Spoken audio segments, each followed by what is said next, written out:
মার্কিন অর্থায়নে বেপরোয়া মিয়ানমারের বিদ্রোহীরা টার্গেট বাংলাদেশকে অশান্ত করা, সামরিক জনবল বৃদ্ধি, উন্নত ড্রোন প্রযুক্তি এবং চীনের প্রত্যক্ষ ও পরোক্ষ সমর্থনে জান্তা সরকার মিয়ানমারের নিয়ন্ত্রণ ফিরে পেতে শুরু করেছিল। তবে সূত্র বলছে, মার্কিন অর্থায়নে দেশটিতে বিদ্রোহীরা আবার মাথাছাড়া দিয়ে উঠেছে। গত কয়েকদিন ধরে মিয়ানমারের রাখাইন রাজ্য সশস্ত্র সংঘর্ষ চলছে।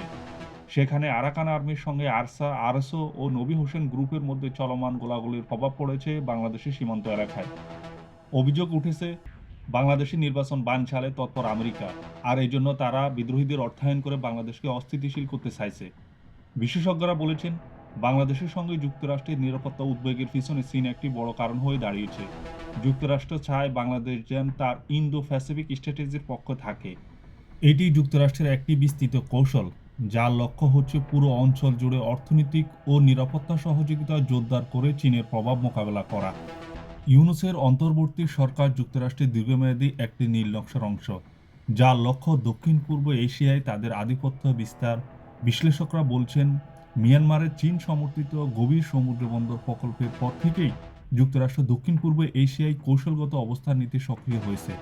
রোহিঙ্গা সংকট, মানবিক করিডোর এবং চট্টগ্রাম বন্দর সব মিলে এই অঞ্চলটি চীন ও যুক্তরাষ্ট্রের প্রতিযোগিতার গুরুত্বপূর্ণ ক্ষেত্র হয়ে উঠেছে। এই প্রেক্ষাপটে বাংলাদেশে একটি খ্রিস্টান রাষ্ট্র গঠনের ষড়যন্ত্রের আশঙ্কাও প্রকাশ করেছেন অনেকে, যা পূর্ব তিমুরের ঘটনার সাথে তুলনা করা হচ্ছে।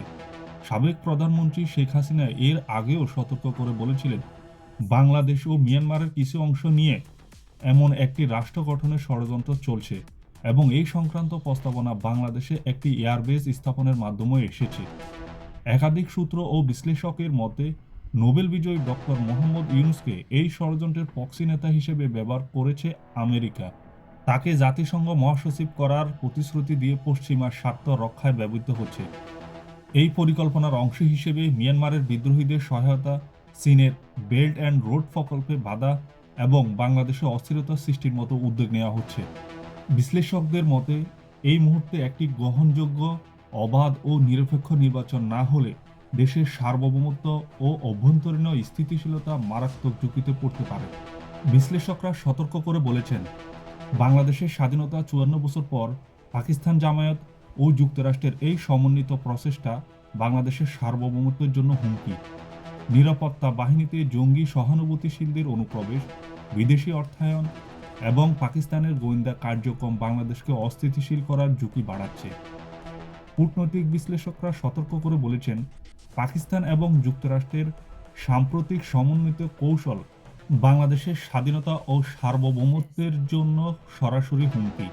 বিদেশি অর্থায়ন ও জঙ্গি নেটওয়ার্ক দেশের রাজনৈতিক ও নিরাপত্তা পরিস্থিতি অস্থিতিশীল করতে পারে।